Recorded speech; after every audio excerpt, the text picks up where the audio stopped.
जय हिंद, वंदे मातरम। स्वागत है आप सभी का आपके अपने YouTube चैनल ग्रैंड गुरुजी क्लासेस में। आज के क्लास में हम हिंदी साहित्य से संबंधित महत्वपूर्ण प्रश्नों के बारे में चर्चा करेंगे। ये सभी प्रश्न सिलेक्टेड है और बार बार एग्जाम में पूछे जाते हैं। अगर आप किसी भी तरह की प्रतियोगी परीक्षा की तैयारी कर रहे हैं तो ये वीडियो आप लोगों के लिए यूजफुल है। तो दोस्तों, अगर आप चैनल पर पहली बार हैं तो सर्वप्रथम चैनल को सब्सक्राइब कर बेल आइकन को प्रेस कर ले ताकि आने वाली नई वीडियो का नोटिफिकेशन आपके पास सबसे पहले पहुंचे। तो चलिए दोस्तों, क्लास को स्टार्ट करते हैं। और आज का पहला प्रश्न है, किस युग को आधुनिक हिंदी कविता का सिंह द्वार कहा जाता है? राइट आंसर है ए, भारतेंदु युग को। भारतेंदु युग को आधुनिक हिंदी कविता का सिंह द्वार कहा जाता है। अगला प्रश्न है, द्विवेदी युग के प्रवर्तक कौन थे? राइट आंसर है ए, महावीर प्रसाद द्विवेदी। द्विवेदी युग के प्रवर्तक महावीर प्रसाद द्विवेदी है। अगला प्रश्न है, पुरस्कार कहानी के कहानीकार हैं? राइट आंसर होगा बी, जयशंकर प्रसाद। जयशंकर प्रसाद पुरस्कार कहानी के कहानीकार है। पुरस्कार कहानी के कहानीकार कौन है? जयशंकर प्रसाद। अगला प्रश्न है, सर्वप्रथम हिंदी साहित्य में अकादमी पुरस्कार सर्वप्रथम किस साहित्यकार को मिला था? राइट आंसर है बी, माखनलाल चतुर्वेदी। माखनलाल चतुर्वेदी को सर्वप्रथम हिंदी में साहित्य अकादमी पुरस्कार मिला था। दोस्तों, इनको इनकी कृति हिम तरंगिणी पर 1955 में साहित्य अकादमी पुरस्कार मिला था। हिम तरंगिणी पर 1955 ईस्वी में साहित्य अकादमी पुरस्कार मिला था। अगला प्रश्न है, इनमें से कौन सी रचना रामचंद्र शुक्ल की नहीं है? राइट आंसर है ए, हिंदी साहित्य का दूसरा इतिहास। हिंदी साहित्य का दूसरा इतिहास रामचंद्र शुक्ल की रचना नहीं है। यह रचना डॉक्टर बच्चन सिंह की है। हिंदी साहित्य का दूसरा इतिहास डॉक्टर बच्चन सिंह की रचना है। रस मीमांसा और हिंदी साहित्य का इतिहास रामचंद्र शुक्ल की रचना है। अगला प्रश्न है, हिंदी साहित्य किसका संपादित ग्रंथ है? राइट आंसर है सी, धीरेन्द्र वर्मा। धीरेन्द्र वर्मा का हिंदी साहित्य संपादित ग्रंथ है। हिंदी साहित्य संपादित ग्रंथ धीरेन्द्र वर्मा का है। अगला प्रश्न है, संस्कृति के 4 अध्याय रचना का प्रकाशन वर्ष है? राइट आंसर है सी, 1959। संस्कृति के 4 रचना का प्रकाशन वर्ष 1959 है। दोस्तों, संस्कृति के 4 अध्याय के रचनाकार कौन है? रामधारी सिंह दिनकर। याद रखेंगे, संस्कृति के 4 अध्याय के रचनाकार कौन है? रामधारी सिंह दिनकर है। ये काफ़ी अच्छा इंपॉर्टेंट प्रश्न है जो एग्जाम में बार बार पूछा जाता है। अगला प्रश्न है, कला और बूढ़ा चांद कविता किसकी है? राइट आंसर होगा बी, सुमित्रा नंदन पंत। कला और बूढ़ा चांद सुमित्रा नंदन पंत की कविता है। अगला प्रश्न है, इनमें से कौन सी कहानी जयशंकर प्रसाद की नहीं है? राइट आंसर है सी, शरणागत। शरणागत जयशंकर प्रसाद की कहानी नहीं है। शरणागत अमरकांत की कहानी है। शरणागत अमरकांत की कहानी है, जयशंकर प्रसाद की कहानी नहीं है। अगला प्रश्न है, कबीरदास की काव्य भाषा थी? राइट आंसर है सी, सधुकरी। कबीरदास की काव्य भाषा सधुकरी थी।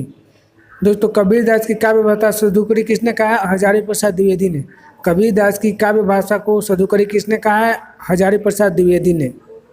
काफ़ी अच्छा प्रश्न है, एग्जाम में पूछा जाता है। दोस्तों, इसको याद रखेंगे। अगला प्रश्न है, हिंदी साहित्य की भूमिका इतिहास ग्रंथ के रचनाकार है? राइट आंसर है ए, हजारी प्रसाद द्विवेदी। हिंदी साहित्य की भूमिका इतिहास ग्रंथ के रचनाकार हजारी प्रसाद द्विवेदी है। इसका प्रकाशन वर्ष 1940। याद रखेंगे, हिंदी साहित्य की भूमिका का प्रकाशन वर्ष 1940 ईस्वी है। अगला प्रश्न है, आदिकाल का नाम वीरकाल किस इतिहासकार ने रखा? राइट आंसर है सी, विश्वनाथ प्रसाद मिश्र। विश्वनाथ प्रसाद मिश्र ने आदिकाल का नाम वीरकाल रखा। याद रखेंगे, विश्वनाथ प्रसाद मिश्र ने आदिकाल का नाम वीरकाल रखा। अगला प्रश्न है, कीर्ति लता के रचनाकार हैं? राइट आंसर है ए, विद्यापति। विद्यापति कीर्ति लता के रचनाकार हैं। दोस्तों, इनकी और महत्वपूर्ण कृति है कीर्ति पताका। याद रखेंगे, कीर्ति पताका इनकी महत्वपूर्ण कृति है, इसको भी आप लोग याद रखेंगे। परमाल रासो के रचनाकार हैं? राइट आंसर है बी, जगनिक। परमाल रासो के रचनाकार जगनिक है। परमाल रासो के रचनाकार कौन है दोस्तों? जगनिक है। अगला प्रश्न है एक और जिंदगी की कहानी संग्रह है। राइट आंसर होगा बी मोहन राकेश। एक और जिंदगी मोहन राकेश का कहानी संग्रह है। एक और जिंदगी मोहन राकेश का कहानी संग्रह है। अगला प्रश्न है इंस्टॉलमेंट कहानी संग्रह के कहानीकार हैं। राइट आंसर होगा डी भगवती चरण वर्मा। इंस्टॉलमेंट कहानी संग्रह के कहानीकार भगवती चरण वर्मा है। कौन है दोस्तों? इंस्टॉलमेंट कहानी संग्रह के कहानीकार कौन है? भगवती चरण वर्मा। अगला प्रश्न है खोई हुई दिशाएं कहानी संग्रह के कहानीकार हैं। राइट आंसर होगा डी कमलेश्वर। खोई हुई दिशाएं कहानी संग्रह के कहानीकार कमलेश्वर है। दोस्तों खोई हुई दिशाएं कहानी संग्रह के कहानीकार कौन है? कमलेश्वर है। अगला प्रश्न है भाग्य रेखा कहानी संग्रह के कहानीकार हैं। राइट आंसर होगा ए भीष्म साहनी। भाग्य रेखा कहानी संग्रह के कहानीकार भीष्म साहनी है। भाग्य रेखा कहानी संग्रह के कहानीकार कौन है दोस्तों? भीष्म साहनी। अगला प्रश्न है चीफ की दावत कहानी के कहानीकार हैं।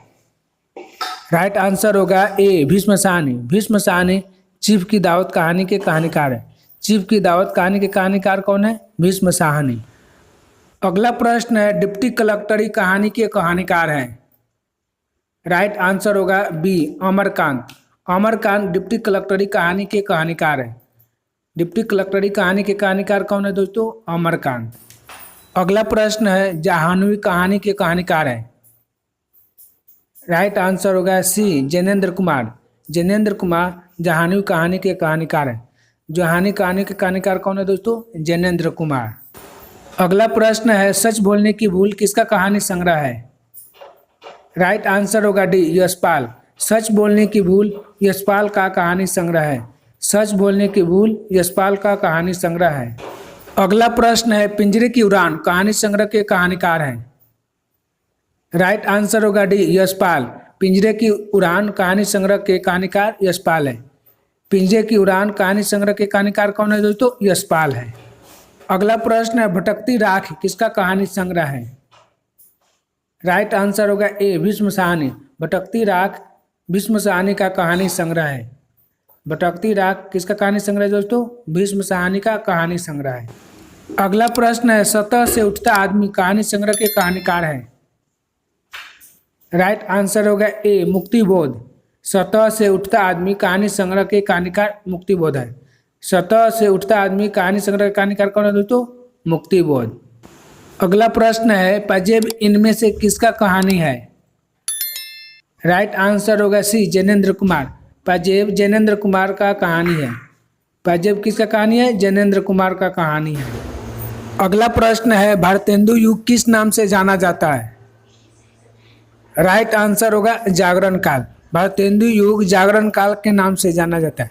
दोस्तों भारतेंदु युग को जागरण काल के नाम से जाना जाता है। अगला प्रश्न है नारी तुम केवल श्रद्धा हो पंक्ति किसकी है। राइट आंसर होगा ए दिनकर की। नारी तुम केवल श्रद्धा हो यह दिनकर की पंक्ति है। नारी तुम केवल श्रद्धा हो दिनकर की पंक्ति है। अगला प्रश्न है शिव सिंह सरोज किसका इतिहास ग्रंथ है। राइट आंसर होगा ए शिव सिंह सेंगर। शिव सिंह सरोज किसका इतिहास ग्रंथ है? शिव सिंह सेंगर का। शिव सिंह सरोज शिव सिंह सेंगर का इतिहास ग्रंथ है। अगला प्रश्न है हिंदी साहित्य का दूसरा इतिहास किसका इतिहास ग्रंथ है। राइट आंसर होगा सी डॉक्टर बच्चन सिंह। हिंदी साहित्य का दूसरा इतिहास डॉक्टर बच्चन सिंह का इतिहास ग्रंथ है। हिंदी साहित्य का दूसरा इतिहास किसका इतिहास ग्रंथ है? तो डॉक्टर बच्चन सिंह का इतिहास ग्रंथ है। अगला प्रश्न है गोवर्धन दास भारतेंदु के किस नाटक का पात्र है। राइट आंसर होगा सी अंधेर नगरी। गोवर्धन दास भारतेंदु के अंधेर नगरी नाटक का प्रमुख पात्र है। अगला प्रश्न है 100 अनाज एक सुजान किसकी रचना है। राइट आंसर होगा बी बालकृष्ण भट्ट। 100 अनाज एक सुजान बालकृष्ण भट्ट की रचना है। 100 अनाज एक सुजान किसकी रचना है? 100 अनाज एक सुजान बालकृष्ण की रचना है। अगला प्रश्न है द्विवेदी युग का नामकरण किसके नाम पर हुआ है। राइट आंसर है बी महावीर प्रसाद द्विवेदी। द्विवेदी युग का नामकरण महावीर प्रसाद द्विवेदी के नाम पर हुआ है। द्विवेदी युग का नामकरण किसके नाम पर हुआ है? महावीर प्रसाद द्विवेदी के नाम पर हुआ है। अगला प्रश्न है रीतिकाल में मुख्य रूप से कितनी काव्य धाराएं हैं। राइट आंसर होगा ए 3। रीतिकाल में मुख्य रूप से 3 धाराएं हैं। रीतिबद्ध, रीतिसिद्ध और रीतिमुक्त, याद रखेंगे। रीति काल में मुख्य रूप से कितनी धाराएं हैं? 3 है। कौन कौन से? रीतिबद्ध, रीतिसिद्ध और रीतिमुक्त। अगला प्रश्न है, किस कवि को कठिन काव्य का प्रेत कहा जाता है? राइट आंसर होगा सी, केशवदास। केशवदास को कठिन काव्य का प्रेत कहा जाता है। दोस्तों, इनकी 3 महत्वपूर्ण कृतियां, रामचंद्रिका, कवि प्रिया और रसिक प्रिया।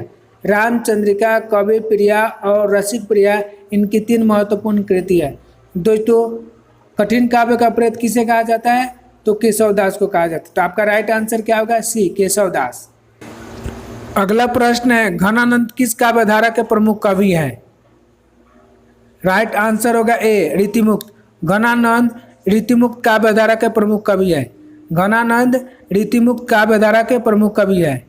दोस्तों, घनानंद के अलावा बोधा, आलम, ठाकुर और द्विजदेव, बोधा, आलम, ठाकुर और द्विजदेव, ये चारों कवि भी रीतिमुक्त काव्य धारा के कवि है। कौन कौन?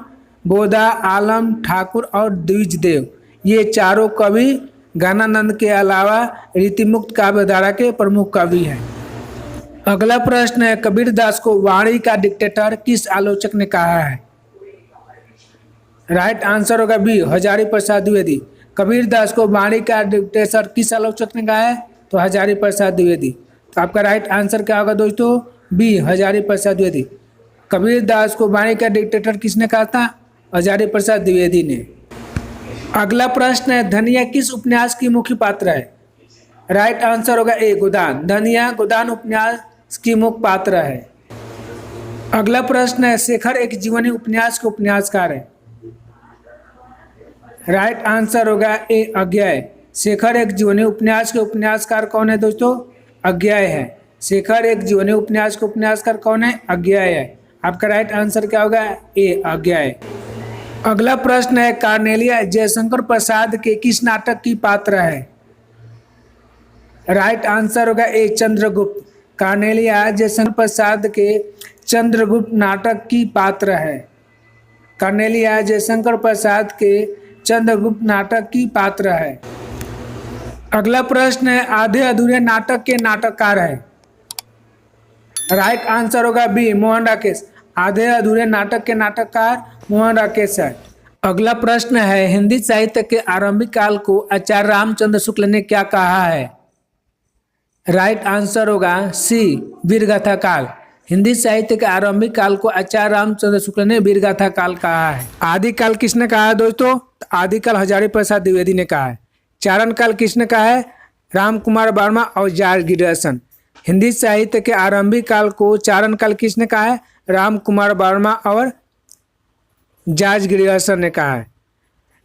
हिंदी साहित्य के आरंभिक काल को सी समंत काल किसने कहा है दोस्तों? तो सी समंत काल राहुल शंकरत्याय ने कहा।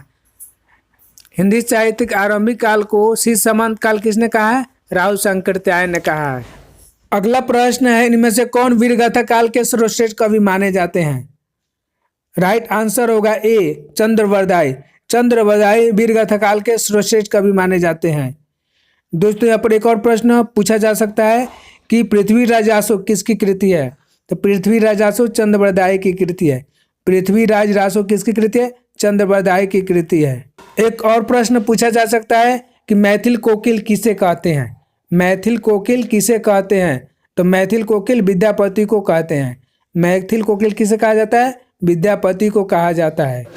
अगला प्रश्न है, श्रद्धा किस कृति की नायिका है?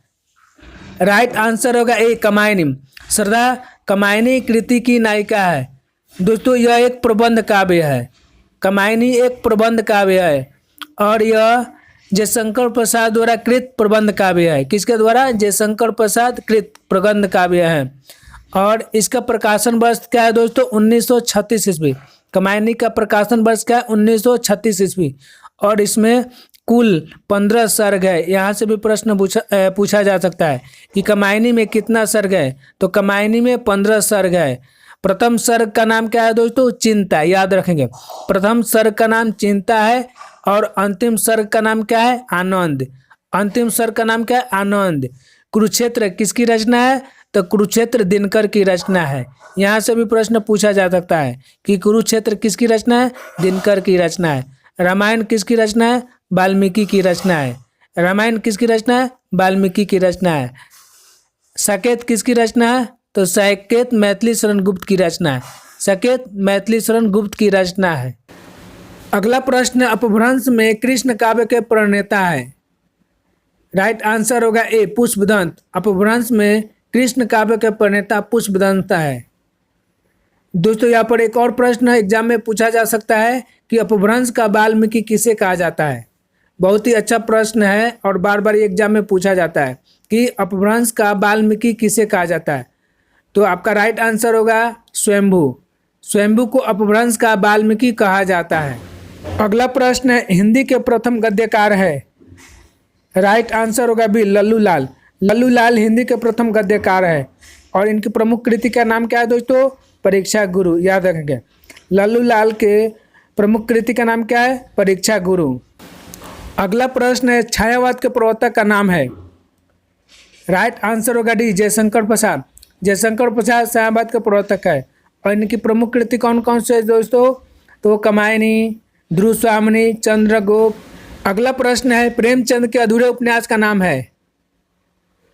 राइट आंसर होगा सी, मंगलसूत्र। मंगलसूत्र प्रेमचंद के अधूरे उपन्यास है। दोस्तों गवन, रंगभूमि, सेवा सदन, कर्मभूमि, करबला, निर्मला, ये सभी प्रेमचंद के श्रेष्ठ उपन्यास है। याद रखेंगे। अगला प्रश्न है, रामधारी सिंह दिनकर को भारतीय ज्ञानपीठ पुरस्कार किस कृति पर प्राप्त हुआ था? राइट आंसर होगा डी, उर्वशी पर। रामधारी सिंह दिनकर को भारतीय ज्ञानपीठ पुरस्कार उर्वशी पर मिला था। कब मिला था दोस्तों? 1972 ईस्वी में। याद रखेंगे, रामधारी सिंह दिनकर को उर्वशी पर 1972 ईस्वी में ज्ञानपीठ पुरस्कार मिला था। अगला प्रश्न है, हिंदी साहित्य के इतिहास के सर्वप्रथम लेखक का नाम है। राइट आंसर होगा डी, गारसा दत्तासी। हिंदी साहित्य के इतिहास के सर्वप्रथम लेखक का नाम गारसा दत्तासी है और दोस्तों इनकी कृति का नाम क्या है? इस्तवार दौला लितलेतुर एंदु हिंदुस्तानी। याद रखें, इस्तवार दौला लितलेतर एंदु हिंदुस्तानी इनके इतिहास ग्रंथ का नाम है और ये किस भाषा में प्रकाशित हुई है? तो ये फ्रेंच भाषा में प्रकाशित हुई है। याद रखेंगे, गारसा दत्तासी की इतिहास ग्रंथ फ्रेंच भाषा में प्रकाशित हुई है। अगला प्रश्न है, पद्मावत किसकी रचना है? राइट आंसर होगा डी, जायसी। पद्मावत मलिक मोहम्मद जायसी की रचना है। इसमें रत्नसेन और पद्मावती की कथा चित्रण किया गया है। इसमें रत्नसेन और पद्मावती की कथा चित्रण किया गया है। दोस्तों यह वीडियो आप लोगों को कैसी लगी कमेंट्स बॉक्स में जरूर लिखेगा। अगर वीडियो आप लोगों को अच्छी लगी तो वीडियो को लाइक कर अपने दोस्तों, मित्रों और बहनों को अधिक से अधिक शेयर कीजिएगा तथा चैनल को सब्सक्राइब करना ना भूलिएगा। तो दोस्तों मिलते हैं एक अगले वीडियो में नए टॉपिक के साथ। तब तक के लिए जय हिंद, जय भारत।